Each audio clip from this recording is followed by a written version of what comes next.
there, and welcome to the next conversation that we're having as part of the inaugural Empower-thon, which is the first big fundraiser that we're doing for Parent Tween Foundation. So before I go any further, I want to say a huge thank you to Suzanne, number one, for joining me, but number two, for giving of your time and your knowledge to help us launch Parent Tween Foundation.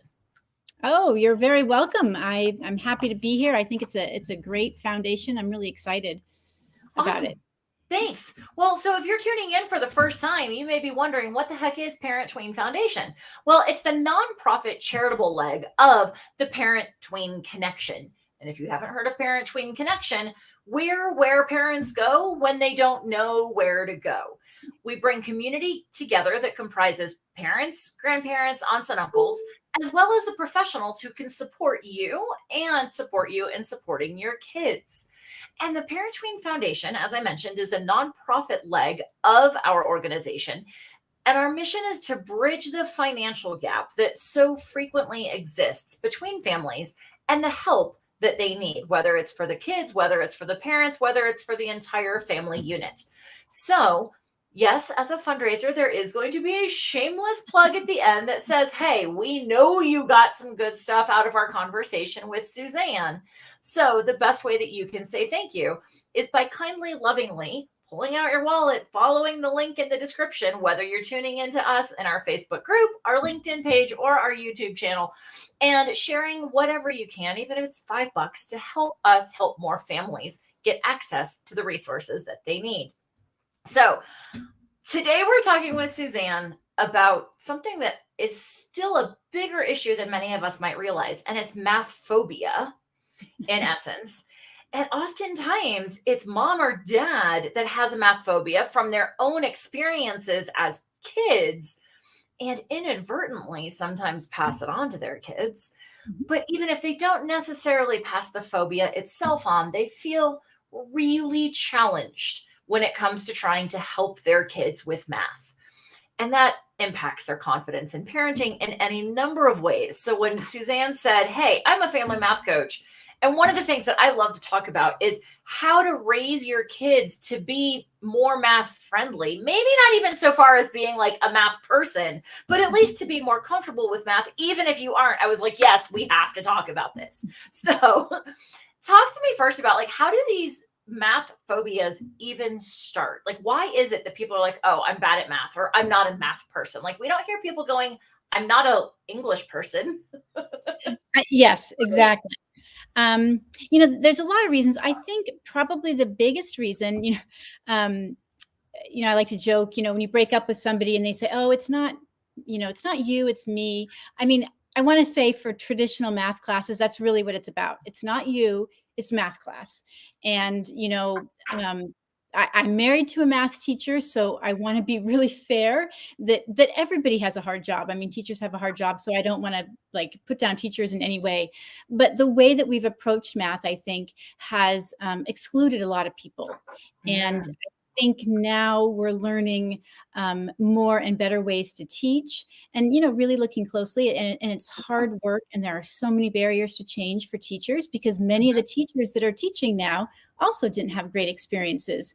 And instead of being given that time to kind of develop their own math personhood, they're just handed like the new curriculum, 3 days before school starts, and here you go, and make sure everybody's a math person. So it's a big shift, and it's going to take time, but I think there's some really exciting things happening already, and hopefully we'll see more and more inclusivity and a lot less people feeling like they don't belong to that club or they're not a math person. Sure. Well, and I find, I've been an SAT and ACT coach for 25 years. So there's an aspect of what I do that very clearly depends on math.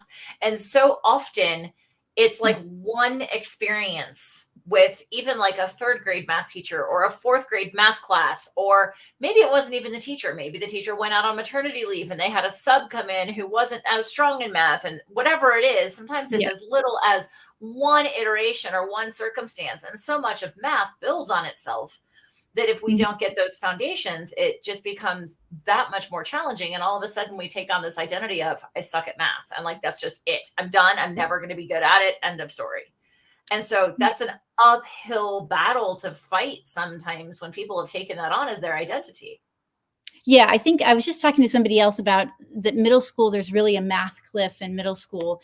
And, it seems like, a lot of kids are fine in elementary school. The math makes sense. It's concrete enough. But like you said, little gaps in knowledge develop that you don't notice. But then all of a sudden you're doing algebra, geometry. It gets really abstract really fast and also not very relevant. Right. And so, yeah, there's kind of this, yeah, I think somewhere around middle school where people start to decide, oh, I'm a math person, or, oh, this is never going to make sense. And then that's it. And people don't really revisit that. So myself, I was fortunate that I got that message that I was good at math. So I love math. But I got to high school, I think I got to trigonometry, and I just sat there one day and I thought, this is a bunch of letters. I don't get this. I don't care about this. And, I stopped taking math. It wasn't relevant. And I just didn't enjoy it anymore. So, yeah, there's many, many reasons, and it's really unfortunate. So you say that there are a fair number of myths surrounding the concept of learning math in the first place. How about we identify them and then work toward debunking them, shall we? Yeah, yes. I think the first most basic one is that you do not have to be fast to be good at math. For me, well, and they've done studies and they've discovered that math anxiety tends to show up around third grade, which is also about the time they start doing timed tests, right? And we know now that, when you have anxiety, your working memory, your brain just goes offline. And so here's, kids that are, 8, 9, 10 years old. They have, they start doing these timed tests and, they kind of panic or they feel like they don't know it and they get anxious. And then it's like, you're doing a time test every day, right? It's a nightmare.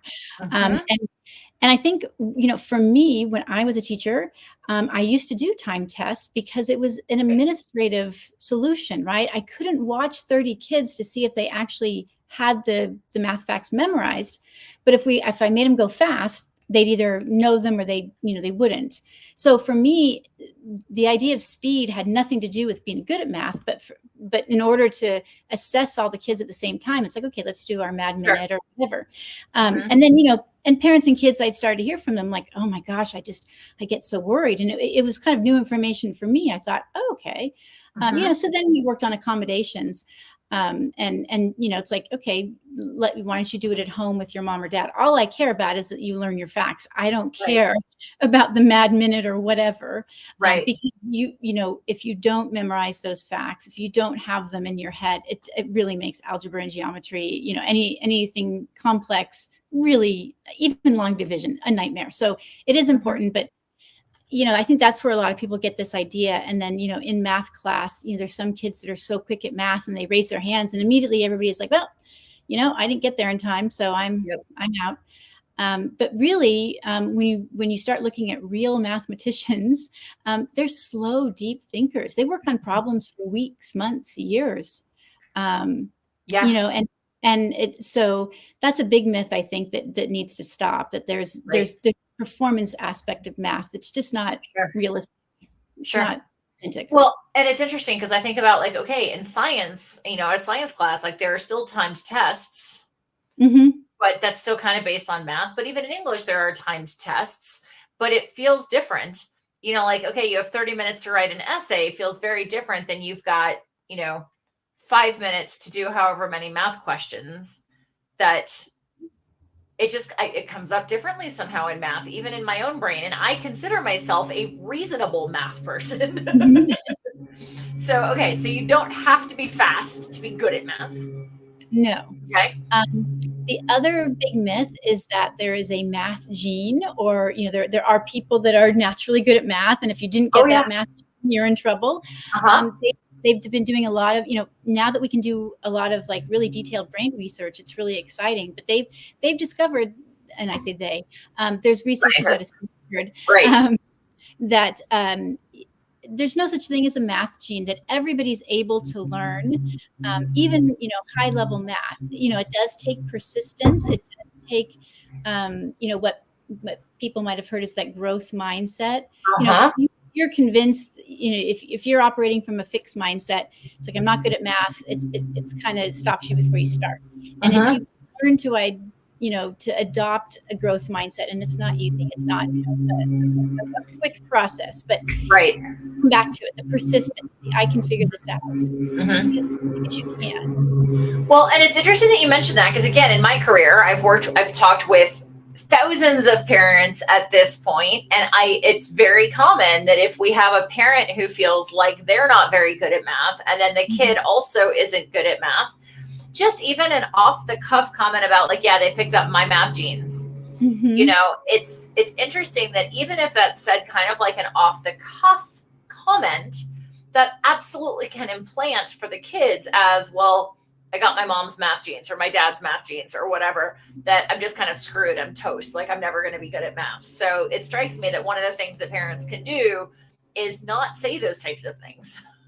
Yeah. I have 2 teenage daughters. And so I pretty much don't give any parenting advice anymore ever, because it's hard. It is. It totally is. But yeah, the messages that we sent, I used to do parent conferences, and, people would come and say, oh, I'm just not a math person, so my kids, I'm sure they're going to struggle. But nobody would ever come in and say, yeah, I'm just not a history person, so, my kid's never going to do history. There's something about math. I'm not sure why, but it's like a club that only some people can belong to, and that's just not the case. Agreed. Other myths that you want to touch on? Well, I think for a lot of people, they remember math as a lot of formulas to memorize and the procedure to follow, right? Like, oh, this is how you do it. And,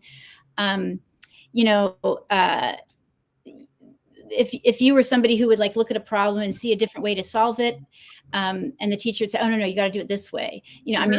I grew up that way. I happened to, my brain happened to pick up on procedures. That was the easy way for me to learn, but that's not the case. And so a big myth, I think, that people think of math as this like very rigorous, structured, this is what you have to memorize, and this is what you have to be able to do to be successful. And, it's changing. These days, our world is so complex. I mean, yes, you need basic computation skills. I mean, you should have those math. You need to understand how long division works, that sort of thing. But our world isn't about computation. It's not the be all and end all anymore. We need people who are actually creative thinkers, because the math that's needed in the world these days is much more complex. I mean, if you think about, a printer, to program a printer, to scan a document, I mean, that's all math. That's all like coordinate plane, basically. Southwest Airlines debacle, when the whole thing fell apart because they couldn't get crews and passengers and planes in the right places. That's a branch of math called graph theory, which is kind of a new thing for me. And the concept of it is really simple. I mean, you could teach the basic idea to a third grader, but nobody's ever heard of graph theory because we're so focused on that number strand. So I think another myth is, as our world gets a little bit more complex and modern, there's so much more math out there. Data science is another example. There's a lot of now, is the only path in high school up to calculus, science branch, because honestly, calculus is interesting to some people, but data science may be a lot more relevant for a lot more people. So that's another myth I think I want to get out there, that if you're a divergent thinker, if you're creative, then math needs you. I love that, because part of what I always tell students, I mean, the SAT and the ACT as they exist now are fundamentally multiple choice tests for the most part. And who cares how you get to the answer that gets you the point, as long as you get to the answer that gets you the point. And so many students are like, but I have to do the real math, and I have to do it like the full way. Like, I have to do all the math, work out everything. And like my husband jokes, he's always like, oh, my wife teaches kids to do math without doing math. And I'm like, well, I can't teach them to do math without any math. But we don't always need all the quote unquote real math all the time to solve the problem that we're facing. And I don't think the SAT and ACT are the only place that exists, right? Like, I was at DSW over the weekend. And if you have a basic understanding that 50% is half, and you see the little like 40% off sticker on the clearance rack, then you know it's going to be a little less than half. And if you can at least find half, then you know you're going to end up paying a little bit more than that, or you're going to get a little bit less than that off, right? Like, we don't need the real math to be able to do some estimating and ballparking and have application in real life, even if we're not mathematicians or data scientists or graph theorists. Yes. Yeah. No, I think that totally makes sense. And, an analogy, a lot of people really can't stand Common Core. The kids come home with homework that makes no sense. And they're like, why are we making this so complicated? Just, carry the 3 and do that. Why are we making it so complicated? And I think really what the goal is, and again, there's barriers to change. There's, a lot of moving parts, but the goal is to develop kids' number sense. So like you said, when they're in a new situation, they can apply what they know. They can use what they know to find out what they don't know. And in the case of shopping, no, you don't need an exact answer, rounded to the nearest decimal point, right? You just need an idea. Oh, wait, 40% isn't as good a deal, 40% off as 50% off. Or, but then where number sense comes in is understanding that 40 or 50% off changes based on the price of the shoes, right? So kids with good number sense can figure all those things out, whereas kids who've just been taught that math is procedures and, formulas, and if you forget it, you're in trouble, they're stuck. They can't use any of that. Right. Well, and the fact of the matter is that as long as you live in an economy where there are dollars and cents, you need to be some kind of a math person to recognize that, okay, if my, to work on a budget, or to be able to understand how credit works. You don't need to understand the ins and the outs and all of the details, but you need to understand that if you buy a car at 6% interest versus a car at 10% interest, you're going to pay more on the 10% interest because it's going to be a larger value, which again comes back to number sense. So I would argue that even people who think they're not like real math people maybe are more math people than they realize, or maybe than they give themselves credit for, wouldn't you say? Oh, yes. Yeah. My father, he had to take government 3 times to graduate from high school, and he just thought, I'm just not good at school. But he's a sheet metal worker, and he would come up here and we'd build stuff, and he'd have like, we would basically, he'd tell my daughters, if you can draw something, we'll build it. So he's working with like rulers and hundredths of an inch, when he was working at his job, and the calculations he can do. And so really there's so much different types of math, and math isn't just numbers, it's shapes. It's, that the checker at the grocery store that can just bag up your groceries and use all the space, and yet, your bag doesn't rip. I mean, that's spatial awareness, which is a lot of math.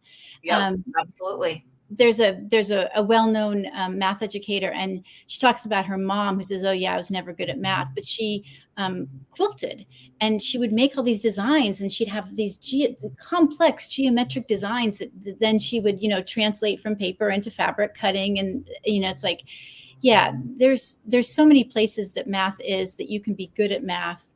And, it's the ultimate goal is being able to use math to make your life easier, to understand the world around you.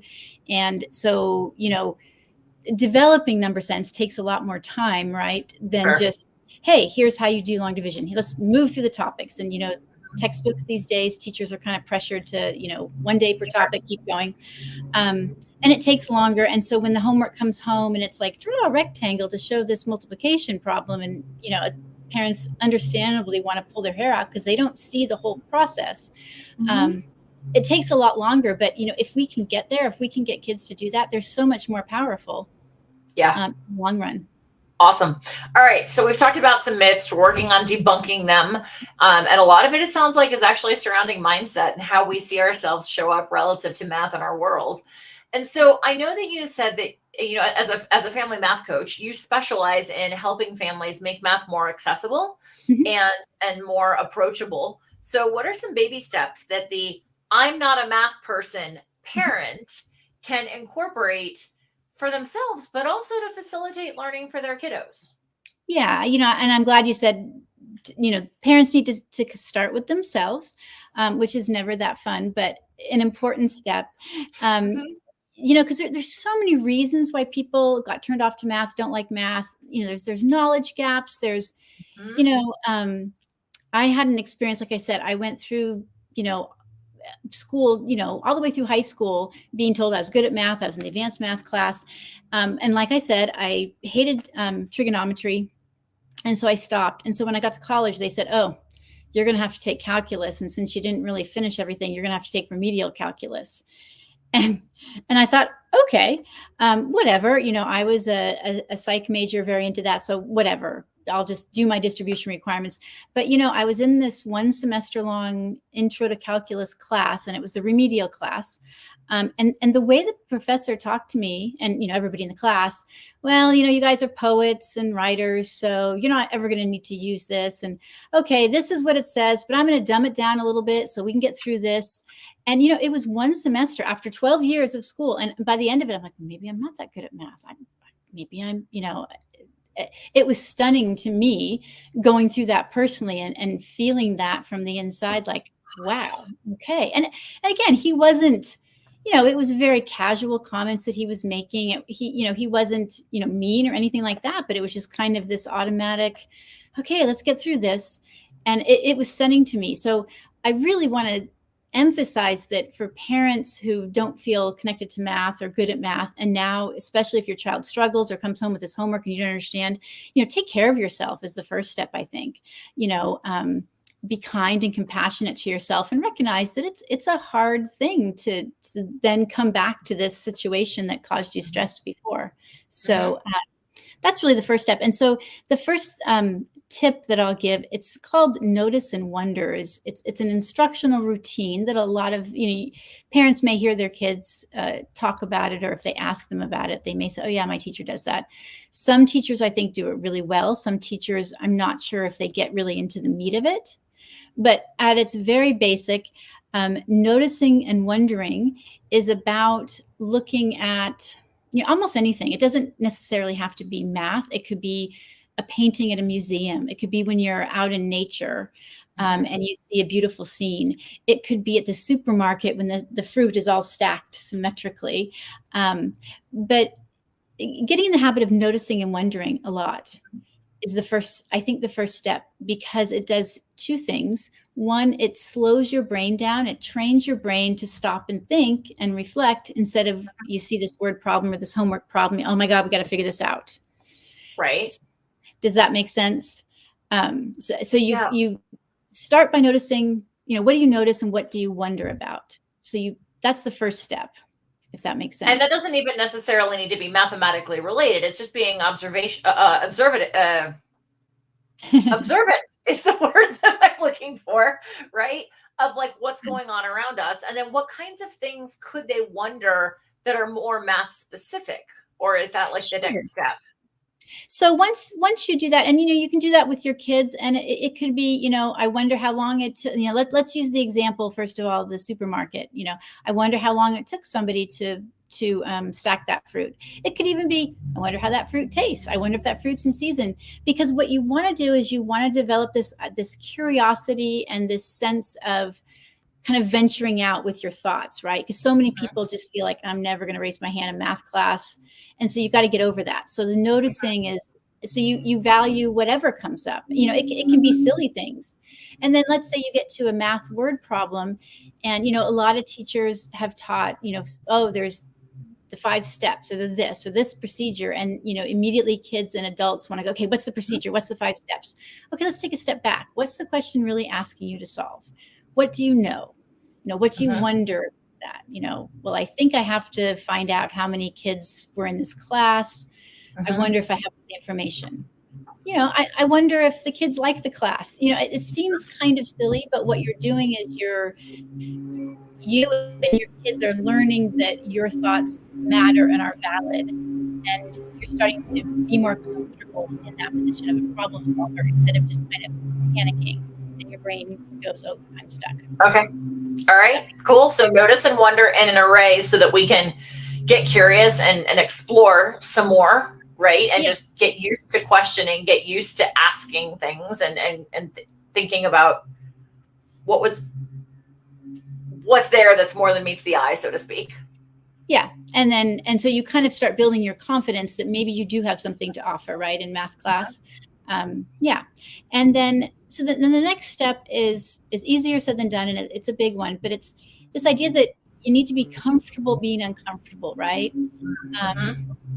if you sit down to do math and you sit down and the problem doesn't make sense to you, it's super easy to say, well, this is silly, whether it's Common Core and it doesn't make sense to you, or it's like we just want to we don't want to go there where it's uncomfortable, especially if you've been through math class and you're like, oh yeah, I remember this, the teacher yelled at me, or I had to go to detention because I didn't do my homework, but I really didn't understand it.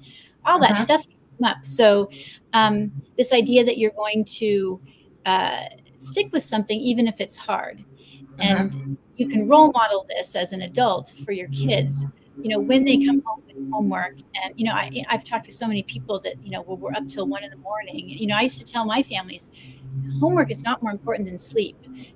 Please don't stay up late. You do what you can, and then you bring it into the teacher and you say, I'm stuck, because the teacher needs to know. But in math class, nobody wants to say that.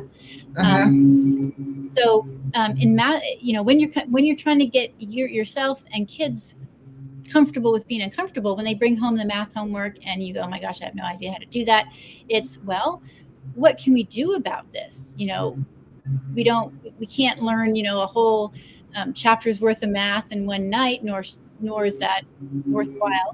Can you call a friend? I talk to my families a lot about thinking towards the beginning of the year to come up with a plan, because some teachers are very like, oh yeah, call me anytime. I've had some of my daughter's teachers say, don't email me, don't ask me for help. You can get help in class or after school, but I don't like emails. We learned that the hard way. Mhm.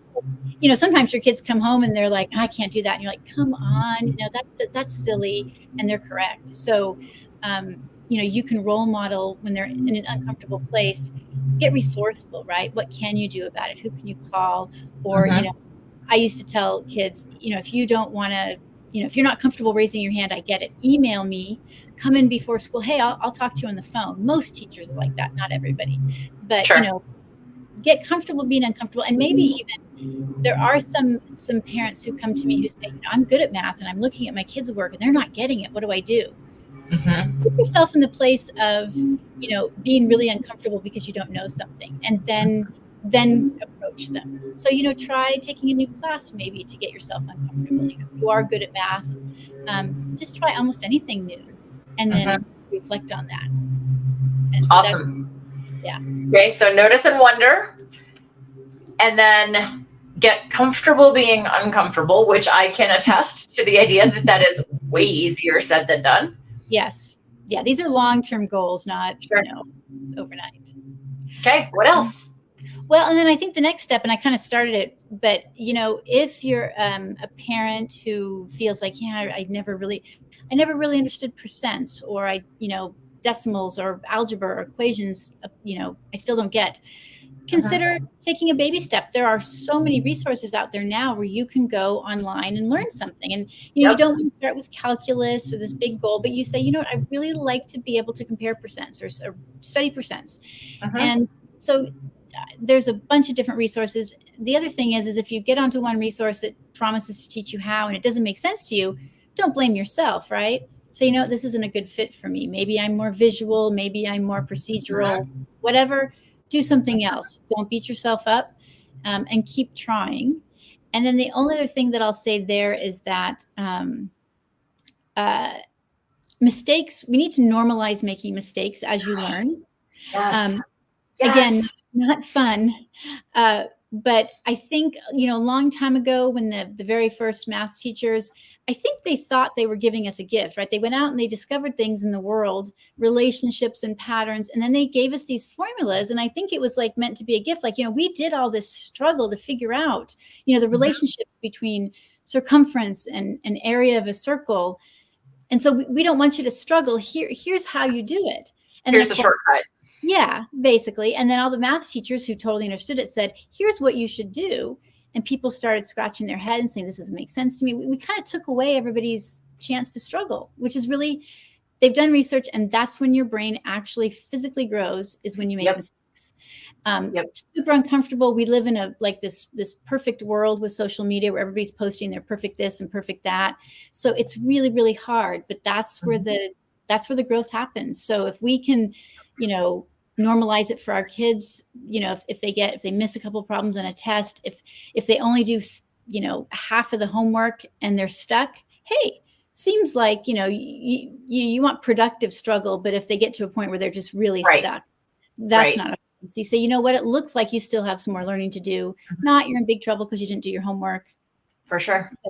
So taking, that speaks to a lot of what I do in the test prep world is, I tell students, I want you to check your answers and I want you to review them before we get together, because me telling you that you added wrong doesn't help you learn. But if you go back and you realize you dropped a negative sign along the way, you're going to recognizing that in your own thought pattern and seeing that mistake, because we all do it. We all make simple math errors somewhere, somewhen, some way, somehow. And I firmly believe that if I find my own errors and I start recognizing the patterns in my errors, then I'm more empowered to change those behaviors, whether it's dropping a sign, or I forgot a step, or I didn't actually answer the final question, or whatever it is. That discovery process, is so important. And so many kids, so many teachers, understandably in a school setting, are concerned about cheating and are concerned about, the kid just turned to the back of the book and copied the answers down, and I want to see the work so that I know that they actually got to the answer, whatever the case may be. There's reasons for it that half my students are like, you want me to check my answers before I come back to you? I'm like, yes, because me telling you the answers that are already in the book is a waste of our time. Yeah. Yeah. It's a habit that you want to, you want developed.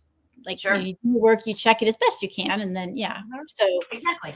Well, because that way they know what questions to bring. So I love the idea that that you're saying, that we recognize that the brain grows when we actually make mistakes. Yeah. And so if you're sitting in math class and you're not making any mistakes ever, I mean, you're picking stuff up, but you're missing out a little bit. So I just want everybody to hear that mistakes are okay. Absolutely. Any final tips? Well, I guess the last thing I'll say is language really matters with messages, I think. And so this is hard stuff when you struggle with math and you're trying to overcome that. So you want to take really good care of yourself. So one of my favorite words is yet, right? Instead of repeating to yourself that I'm terrible at fractions, or I'm bad at money, or I can't do decimals, I can't do decimals yet. I can't figure this out yet. So that's a little quick tip there. I love it. Awesome. All right. So we've spent a half an hour talking about math and math myths and why it is that people think they're not good at math, but maybe they're better at math than they give themselves credit for, and some insights as to ways that we can help ourselves and help our kiddos become more math comfortable, even if we don't turn into math people. Because sometimes that's a bridge too far, or that's a leap too far, right? But if we can get to an in-between of I at least don't hate it, I feel neutrally about it, that could be a really positive step for them. Yes. So again, Suzanne, thank you. I really appreciate your time, your knowledge, and your support of Parent Tween Foundation. Oh. And to folks listening, whether you're listening live or whether you're tuning into a replay, the link in the description of Suzanne's conversation today is going to be live through Father's Day here in the U.S., which is the 18th of June. And I emphasize here in the U.S. because of all of the speakers that we're bringing together. We literally have an intercontinental team of folks participating. We've got folks from England, we've got folks from Portugal, we've got folks from Canada, across the US, Thailand, Australia. It's so cool to meet so many different people who bring a wealth of knowledge to parents and families. And so, again, the way that you can say thank you to Suzanne for sharing of her time and knowledge is by clicking on that link in her description or the description of our conversation and making a donation to the foundation. And we have a little bit of a friendly competition going on amongst all of our participants, all of our speakers. And that is that whoever is our fundraisingist speaker or professional, we're going to take 20% of all of the donations that they can help us to bring in, and we're donating it to a nonprofit that is family focused of their choice. And so if Suzanne is the one who helps us raise the most individually, she wants 20% of the donations to go to the National Museum of blah, blah, blah, blah, blah. The National Museum of Mathematics out in New York City. Can you tell us a little bit about them, Suzanne, and what they do and how they help teens and families? Sure, I would love to. I can't believe it took me so long to discover them, but their website, first of all, is momath.org. So momath.org. Okay. Mm-hmm. They are an actual museum of math in New York, fabulous exhibits. They have events for kids, by age. They have events for families. They have events for adults, many things in person, many things online. And really, if you head over to their website, you will be amazed at things that you didn't think are math, and really fun. Everything from, geometry. They do like origami, paper folding on Friday. I mean, really interesting stuff. And there's something for everybody, kids all the way up to adults. They even do senior sessions for Oh, wow. seniors. Cool. Once a month they do. And once a month they do have a discussion. They have a visiting math professor. And they'll do discussions once a month for parents and math. And Awesome. yeah, you just have to go there and start clicking through their events, but really unique, fun stuff. So Cool. love them. Love it. Awesome. Well, you heard it. If she helps us raise the most money, we're going to take 20% of what she helps us bring in and donate it to the Museum of Math out in New York City. Because yes, we're a foundation. Yes, we're trying to help families, but there are so many other amazing, amazing resources out there that are also doing good in the world. We want to help spread the wealth. So thank you for your help. And Suzanne, again, thank you for your time and your knowledge and your support.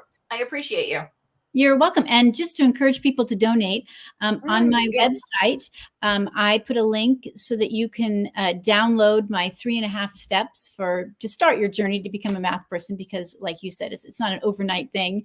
Sure. But if you go to my website, it's math for the number 4 everymind.com/3 steps.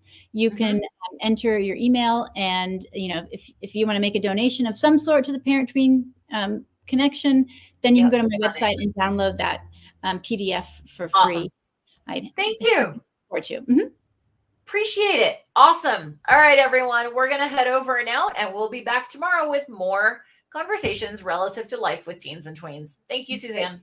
Yeah. Thank you so much for having me. Absolutely. Bye, everybody.